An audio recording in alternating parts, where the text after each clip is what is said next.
Hello friends, welcome back to your channel. कैसे हो आप सब। तो आज के इस वीडियो में मैं आपके साथ कुछ वर्ड्स डिस्कस करना चाहती हूँ। उसका असली मीनिंग मैं आपको बताना चाहती हूँ कि सिलाई में उसका मतलब क्या होता है, ड्राफ्टिंग में उसका मतलब क्या होता है, कटिंग में उसका मतलब क्या होता है, ठीक है ना। और इसके साथ ही मैं आपको जो नाप लेने के बाद जिस तरीके से हम पेपर पर कटिंग करते हैं, जिस नाप से कटिंग करते हैं, उसका तरीका बताने वाली हूँ, ठीक है ना।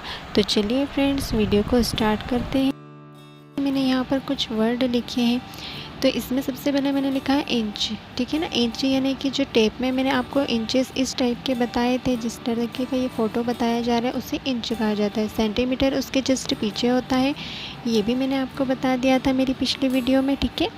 फिर पेपर पैटर्न का मतलब होता है कागज़ में ड्राफ्ट बनाकर उसकी कटिंग करना। जैसे हम न्यूज़पेपर पर या ब्राउन पेपर पर जो ड्राफ्ट बनाते हैं, जो मार्किंग करते हैं कपड़े के ऊपर रखने से पहले, उसको क्या बोलते हैं, पेपर पैटर्न, ठीक है ना। फिर आता है लेआउट, यानी तैयार पैटर्न को कपड़े पर रख कर देखते हैं कि कौन सा भाग कहाँ से निकाला जा रहा है। जिस तरीके से मैं इस डायग्राम में आपको बता रही हूँ, ये ब्लाउज़ में अक्सर इस्तेमाल किया जाता है कि कौन सा कपड़ा हम कहाँ से निकाल सकते हैं। इसमें कपड़े की बचत भी होती है और हमें प्रॉपर कपड़ा भी मिल जाता है, पैटर्न मिल जाता है कि किस भाग को हम कहाँ से निकाल सकते हैं, ठीक है ना। ये ब्लाउज़ में ज़्यादा यूज़ किया जाता है। फिर अगला आता है नॉचेस, यानी कि कपड़े पर कट के निशान। कपड़ा हम फोल्ड करते हैं और उसके बाद हम जब उसे खोलते हैं तो वहाँ पर हमें पता नहीं चलता है कि हमें एग्जैक्ट कहाँ से कपड़े को सिलना है, तो इसलिए हम नॉचेस लगाते हैं, कट लगा देते हैं, ठीक है ना। और सेल्वेज, ठीक है ना। अगले आते हैं सेल्वेज, यानी कपड़े की किनारी, यानी कि जो साइड में कपड़ा किनारी पर से आता है और फिर बीच में से हमको दुकानदार कपड़ा कटिंग करके देता है, ठीक है ना। तो जहाँ से किनारी आती है उसे सेल्वेज कहा जाता है। फिर आता है बायस, यानी ओरेप या तिरछा कपड़ा, ठीक है ना।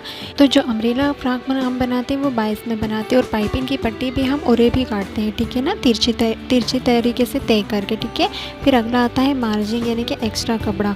जब हम सिलाई के लिए एक्स्ट्रा कपड़ा लेते हैं उसे सीम अलाउंस या फिर मार्जिंग भी कहा जाता है। फिर अगला आता है डार्ट, यानी कि सल, जो ब्लाउज़ में ज़्यादातर यूज़ किए जाते हैं, ठीक है ना।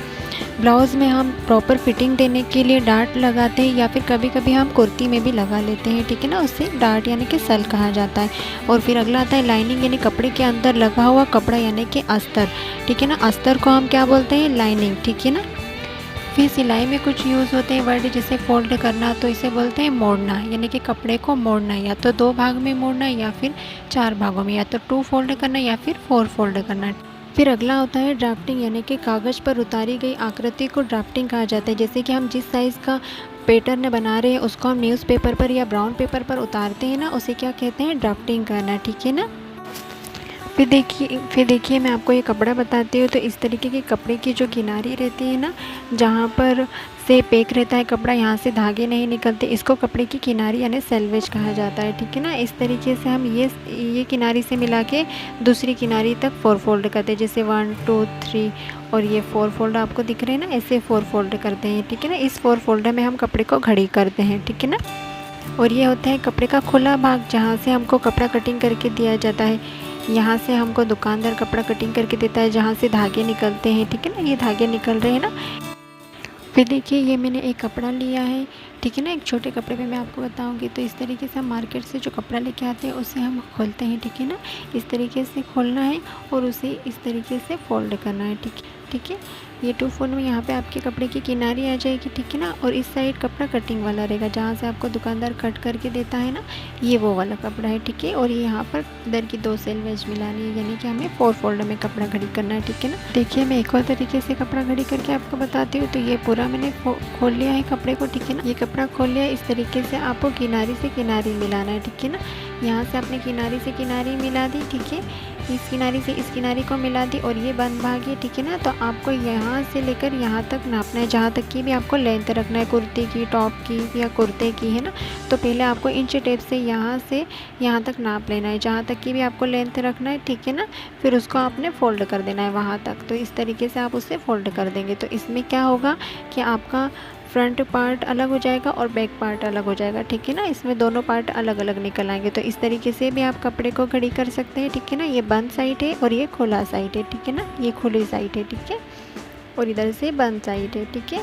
तो देखिए यहाँ से आपको बंद साइड दिख रहा है तो आपको इसी साइड बैठना है, ठीक है ना। आपको उधर की साइड नहीं बैठना है, खुली साइड नहीं बैठना है, आपको बंद साइड ही बैठकर कपड़े की ड्राफ्टिंग करना है, यानी कि इस पर निशान लगाना। तो इस साइड आपका गला आ जाएगा, नेक आ जाएगा, इस साइड शोल्डर, यहाँ से आर्म होल आ जाएंगे। इस तरीके से आपको इस तरीके से ड्राफ्टिंग करना है।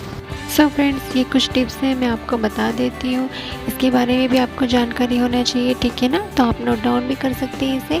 तो सबसे पहला मैंने लिखा है कि कपड़े को 4 फोल्ड यानी कि 4 बार घड़ी करें, किनारे से किनारे को मिलाकर, ठीक है ना, यानी लंबाई में। तो जैसा कि मैंने आपको बताया कि कपड़े को 4 फोल्ड में कैसे घड़ी करते हैं और उसकी किनारे से किनारे मिलाकर आप लंबाई में घड़ी कर सकते हैं।